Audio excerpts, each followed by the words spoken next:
સુરતના લિંબાયતમાં ચાલતા નકલી ચલણી નોટોના રેકેટમાં વધુ એક આરોપીનો ઉમરવાડામાંથી પકડી પાડ્યો છે. પકડાયેલા આરોપીનું નામ શાહપુર સાદિક અબ્બાસ અલી છે. તે ઉમરવાડા ટેનામેન્ટમાં ભાડેથી રહે છે.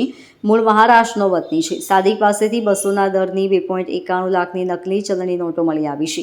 1.9 લાખની 500ના દરની નકલી નોટો સાદિકે વ્યાજે રૂપિયા આપતો તેમાં પધરાવી દીધી હોવાની આશંકા છે. આરોપી સાદિક વ્યાજે રૂપિયા ફેરવતો અને જમીન દલાલીનો ધંધો કરે છે.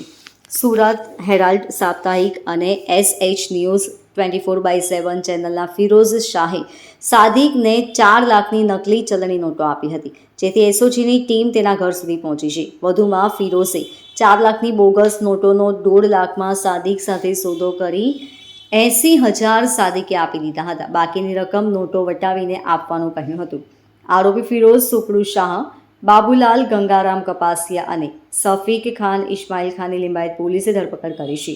ત્રણેયને ગુરુવારે કોર્ટમાં રજૂ કર્યા છે. કોર્ટમાં પોલીસે 10 દિવસના રિમાન્ડ માંગતા 4 દિવસના રિમાન્ડ મંજૂર કરાયા છે. ન્યૂઝ ચેનલનો માલિક ફિરોઝ શાહ છેલ્લા 1 વર્ષથી મીડિયાની આડમાં નકલી નોટોનો કારોબાર ચલાવતો હોવાની શક્યતા છે. અન્ય નાના સાપ્તાહિકોની સંડોવણી હોવાની શક્યતા છે. ગત તારીખ 21/5/2024ના રોજ લિંબાયત પોલીસ સ્ટેશન હદ વિસ્તારમાં SOGએ 9,36,100ની 500 અને 200ના દરની નોટો કબજે કરેલ અને 3 આરોપીઓ પકડેલ. ત્યારે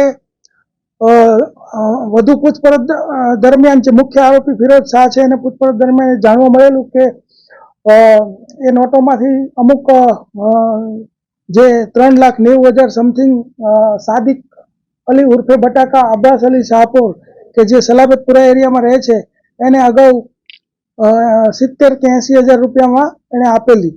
તો અમને માહિતી હતી અને આરોપીનું સર્ચ કરતા તે કર્ણાટક જે તે સમયે નાસી ગયેલો. ત્યારબાદ અમારા CP સાહેબે અનુપમસિંહ ગેહલોત સાહેબે સૂચના અને માર્ગદર્શન આપેલું કે ભાઈ આમાં તમામ જે આરોપીઓ અને તમામ જેટલી નોટો છપાઈ હોય એ તમામ આપણને મળી જવી જોઈએ.